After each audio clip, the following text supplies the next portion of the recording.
Hey, welcome to the deep dive. Yeah. You sent in quite a stack of sources for us this time. Looks like articles, some research papers, maybe even some notes you took watching something. Yeah, it's a good mix.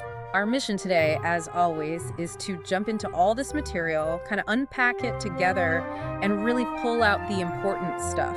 You know, the surprising facts, the things that make you go, Absolutely.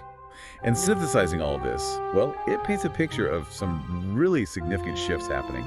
Big stuff involving tech, security, even how we deal with information itself. Yeah, looking through this pile, we're definitely going to get into a tech billionaire who's really shaking up the defense industry with AI weapons. Right.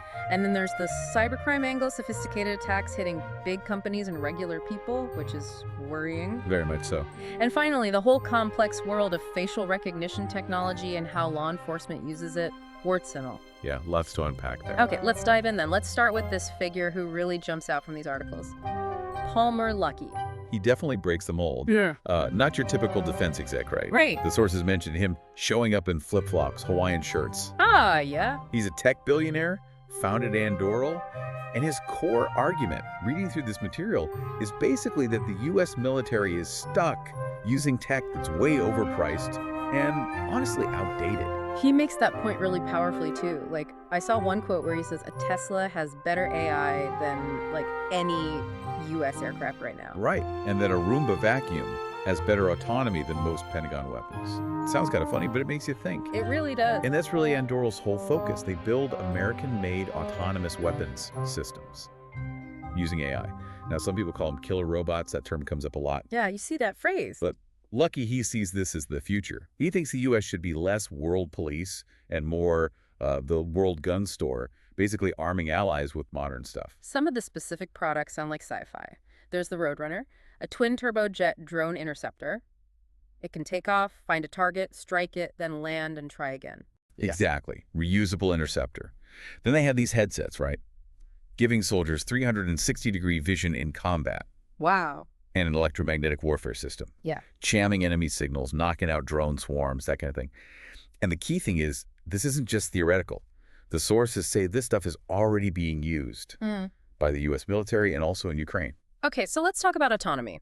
What does Anduril mean by that? It's not just remote control, is it? No, that's the critical distinction. Once you program the mission, the weapon uses AI for surveillance, targeting, engaging, without a human needing to okay every single action. Okay. Lucky's argument is that this puts fewer American lives on the line. You know, imagine one person directing 100 aircraft instead of needing a pilot inside each one. It's still a kind of unsettling idea, though, isn't it? That level of machine autonomy in warfare. For sure. But his counter, according to these articles, is that weapons without intelligence are actually much scarier. Think old school landmines. They can't tell a tank from a school bus. So he frames it as a choice between smart weapons and, well, dumb weapons. And how does the AI manage all this? That's where their platform Lattice comes in. It's designed to pull data from everywhere. Satellites, drones, radar feeds, cameras, you name it. And the AI analyzes all that, moves assets around, executes the mission way faster than humans could coordinate manually. If you had to plot every move, it'd just be too slow for modern conflict. What about the whole AI going rogue fear? Does he address that? He does. His perspective, as reported, is basically that there are things he's much more terrified of. Specifically, evil people with mediocre advances in technology. Interesting take. And it's mentioned that all Anduril weapons apparently have a human-operated kill switch. So there's that layer of control. Still, you compare that to someone like the UN Secretary General, who calls lethal autonomous weapons politically unacceptable and morally repugnant. Big contrast. Huge contrast. And Lucky's response to being called evil can be pretty blunt. The sources quote him using analogies like, you know, NATO countries being armed with squirt guns if they don't have real military strength. So his philosophy is that strong defenses actually promote peace, deterrence. Yeah, the prickly porcupine idea, make yourself too difficult to attack. But, crucially, he believes deterrents only work if the other side believes you'll actually use them. And Anduril is really disrupting the established defense industry, right? The big players, the primes. Massively. They've dominated since the Cold War. But Anduril's model is different. Lucky calls it a defense product company, Meh. meaning they invest their own money and time up front, they develop a working product, show up with it ready to go. The risk is baked out for the government mostly. As opposed to the old way. Right, the traditional defense contractor model where the government pays for the development, often years of it, whether it works out perfectly or not. Anduril expects to hit over $6 billion in contracts worldwide by year-end. That shows their approach is catching on fast. The sources mention his background a bit too. Homeschooled, tinkerer. Yeah, founded Oculus VR when he was just 19. Sold it to Facebook for $2 billion at 21. Incredible. Then fired from Facebook at 23. He links it to a political donation, though Facebook denied that. And left Silicon Valley with a chip on his shoulder, wanting to prove he wasn't a one-hit wonder. Seems like it. Yeah. And Anduril's HQ reflects that ambition, 640,000 square feet. Plus his personal collection. Humvee, Blackhawk, submarine, Navy speedboat. A submarine! Seriously. Well, related to that, there's the Dive XL autonomous submarine Anduril makes. School bus sized. Runs on the brain, meaning autonomously, not remote controlled. Okay. Can stay submerged for months on missions, listening perhaps. Australia's invested heavily, like $58 million, partly thinking about China. And then there's Fury, the unmanned fighter jet. That sounds like a huge deal. It is. The sources call it their most anticipated weapon. No cockpit, no pilot, just a robotic fighter flying alongside manned ones taking the big risks. And they beat the primes for an Air Force contract on that. Yeah, a big turning point for them. First test flight is supposed to be this summer. If the Pentagon picks it, it gets built here in the U.S. So his big picture vision, where does Anduril fit in a major conflict? He sees them connecting all the systems, cranking out large numbers of missiles, jets, subs.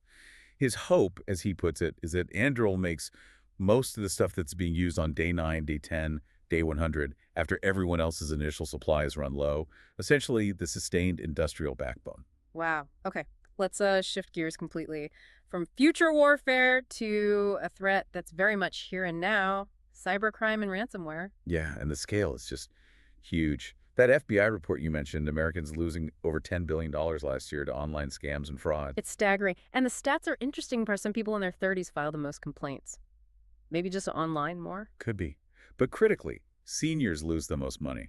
And these aren't just petty scams anymore. They're becoming incredibly costly, disruptive. Like the MGM Resorts attack last September. That really stood out. Cost them over $100 million. And caused absolute chaos in Vegas. MGM Grand, Area, Bellagio, a dozen properties hit. There's an eyewitness account describing it. Slot machines dead, people stuck because room keys didn't work, elevators messed up, parking gates stuck, reservations gone, huge lines at the front desks, nightmare fuel. And how did they get in? Social engineering.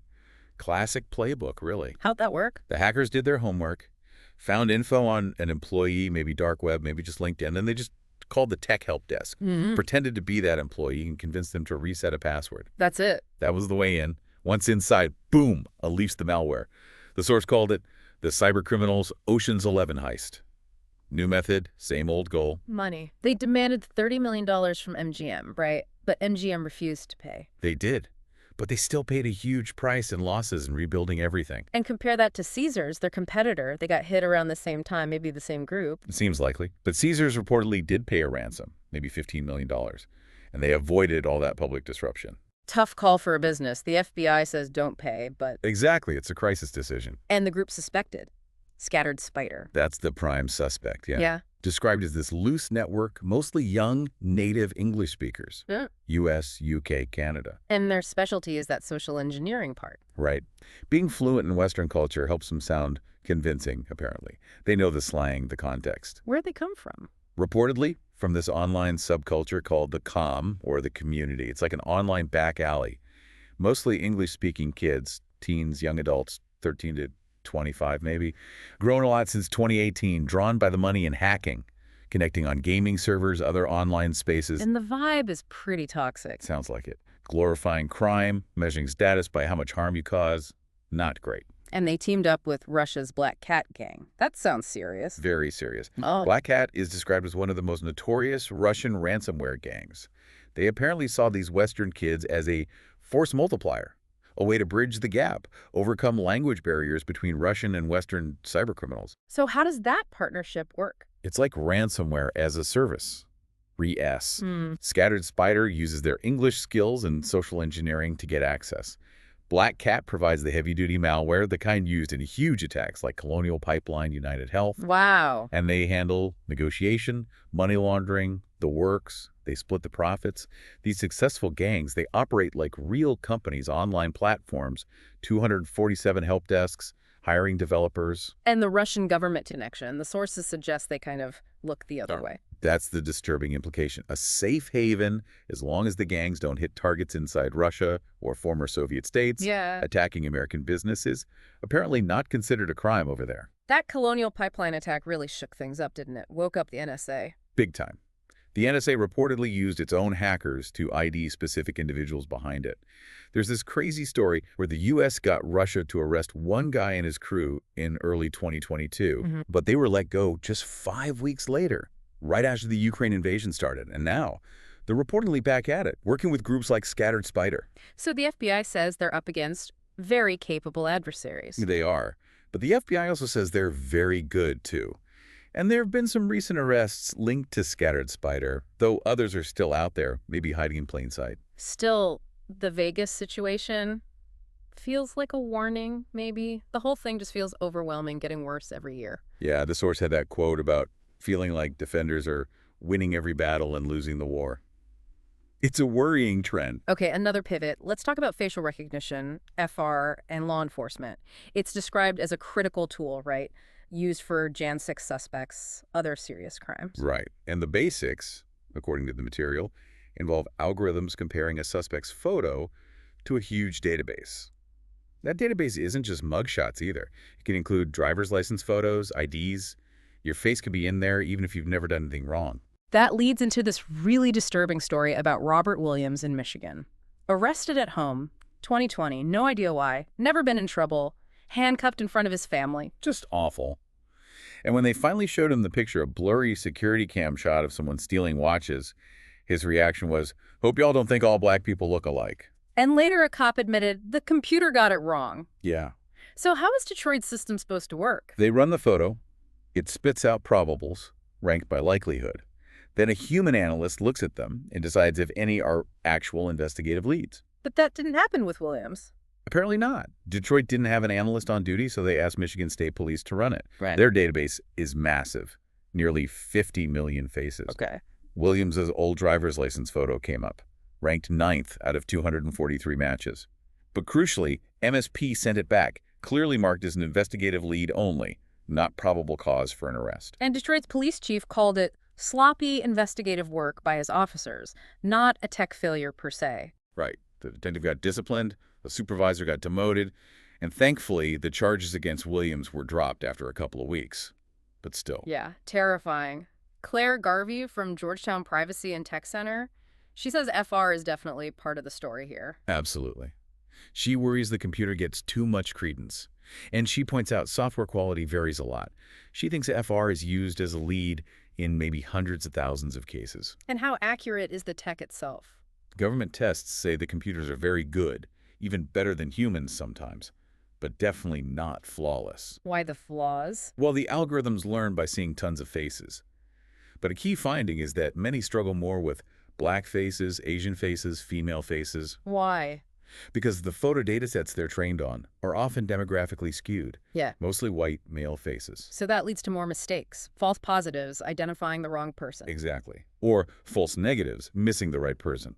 And in criminal justice, a false positive can lead to a wrongful arrest, like with Williams. And are there rules about how police use this? Training? What kind of photos they use? That's a huge issue Garvey raises. In most places, there are very few rules. Who can search? What training do they need? Can they use just any photo? The sources mention surprising practices, like police editing suspect photos, cutting and pasting features. Yeah, which seems crazy for a biometric tool like a fingerprint, where uniqueness is the whole point.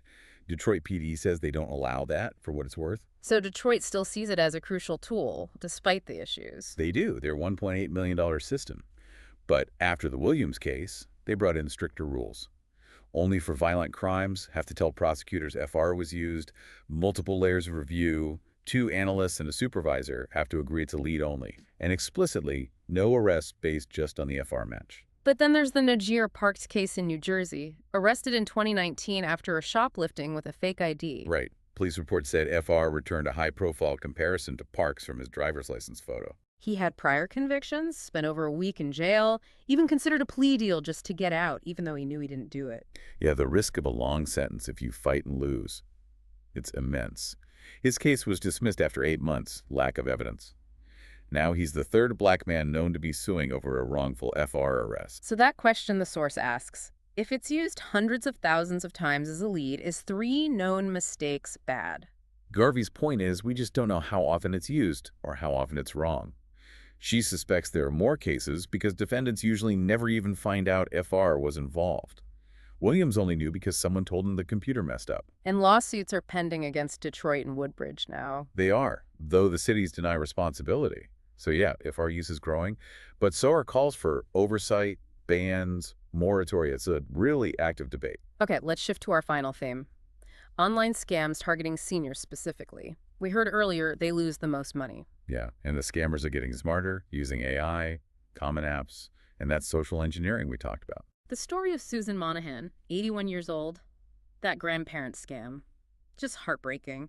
A call pretending to be her grandson, car accident, pregnant woman involved, needs $9 bail money, fast. And then a second scammer gets on, pretending to be an attorney, giving super specific instructions, put cash in an envelope for a judge, lie to the bank teller. Kept her on the phone the whole time while she went to the bank, and a courier shows up right after she gets home to collect the cash, caught on her doorbell cam. Horrible. She said she felt sick afterwards, devastated, impacted her livelihood. And Judy and Ron Addig, another couple, lost over $7,000 in travel savings to the same scam, same courier involved. It's not just grandparent scams either. Tech support scams are huge. Steve Savage got a fake Geek Squad email, called a fake number, lost $14,000. Esther Mestrate got a pop-up virus warning on her iPad, called a fake number, got transferred to fake bank security. Right, who told her account was hacked and she needed to withdraw cash and deposit it somewhere else for safekeeping. Yeah. She lost $11,000. And because she took the money out, the bank couldn't reimburse her. Just awful. Scott Perriello, the prosecutor in San Diego, his task force sees this constantly. He says maybe only 1 in 20 seniors even report it. Embarrassment is a huge factor. And it's not about victims being naive. He mentioned one victim, sharp as a tack, who lost $800,000. Wow. Victims feel helpless. Local police often can't do much because the networks are global, Caribbean, Nigeria, Ghana, Europe, Southeast Asia, Canada. So San Diego is trying something new, connecting local cases. Yeah, collaborating with federal agencies. That one local victim who lost $12 K might be part of a huge multi-million-dollar scam hitting people nationwide. By pooling that info, they can build big cases for the FBI or others who can go after these international rings, like arresting that courier in the Monahan-Addig cases. That apparently led the FBI to the ringleaders who'd fled the country. The sources also bring in Rachel Toback, an ethical hacker. She studies how these criminals think. Right. Her whole thing is you have to understand the attack vectors to defend against them. And she did this demonstration using AI voice cloning. Super chilling. Found a colleague's number online. Used an AI app, took like 5 minutes to clone your voice, actually, from TV clips. My voice. Seriously. Yep. Then called the colleague, sounding like you, asking for their passport number for a trip. And used a spoofing tool so the caller ID said, Sharon? And the colleague fell for it, even though they're tech savvy. I did, because it sounded like you, and the caller ID looked like you. That's terrifying. Toback says anyone can be spoofed like that, not just public figures. Exactly. They can clone any voice, change pitch, mimic someone you know, family, boss, use caller ID spoofing. It makes verification really hard. Her estimate is 95% of hacks involve social engineering. Clicking links, giving info on the phone. That's what she figures. It's usually the human element that's exploited. So her main advice for you, listening, is? If you get any contact phone, text, email, asking for sensitive info, pushing urgency, using fear tactics, alarm bells should go off, full stop. Take a beat. Check their identity some other way. Exactly. Be politely paranoid, as she puts it. Don't be afraid to hang up and call back on a number you know is legitimate. Are there tech solutions too? There are companies working on it, like Aura Software. Their CEO talked about using AI to protect families, monitoring identity, passwords, finances, rerouting scam calls away from grandparents, flagging weird charges. But the overall picture is pretty grim. Losses doubling in 2 years, scams getting more convincing with AI. Yeah, growing senior population, underreporting. That source quote about feeling like we're all just next on the conveyor belt, It really sticks with you. Okay, so we've really covered a lot of ground here, from, incredibly advanced autonomous weapons changing warfare. Right, and disrupting a whole industry. To this pervasive cybercrime threat hitting everyone from huge casinos to individual seniors. Yeah, using increasingly sophisticated tech and manipulation. Then the whole messy reality of facial recognition, law enforcement, the potential for error, the lack of oversight. And the very real human consequences of that. And finally, these deeply personal scams, now supercharged by AI voice cloning and things like that. It really highlights just how fast technology is moving, doesn't it? And the profound impacts on security, on our rights, on just basic safety and trust. It feels like our dependence on tech keeps growing, but every new capability opens up new vulnerabilities. It challenges everything from how the military buys things to how police investigate to how we even know who we're talking to. And the adversaries, whether they're state-backed hackers or transnational crime rings or even just biased algorithms, they're sophisticated. It takes more than just tech defenses. It takes critical thinking from all of us. So what does this all mean for you listening? These topics might seem disconnected, AI weapons, ransomware, FR, scams, but they're all threads in the same tapestry, showing how technology is reshaping power, security, and trust. Here's where it gets really interesting, I think. When you look at this dual nature of tech enabling amazing defense possibilities, but also enabling sophisticated crime and serious errors, how do we even decide which advancements are worth pursuing? That's the multi-billion-dollar question, isn't it? And how do we build the safeguards? How do we protect against the risks, the rogue AI, the wrongful arrest, the devastating scam without completely stifling progress? And maybe even deeper, how does increasing machine autonomy, like with weapons, and the increasing power to manipulate perception, like with AI voices, how does that fundamentally change our relationship with technology and maybe even with each other? Yeah. That's definitely a lot to think about. Keep thinking about it. That's all for this deep dive.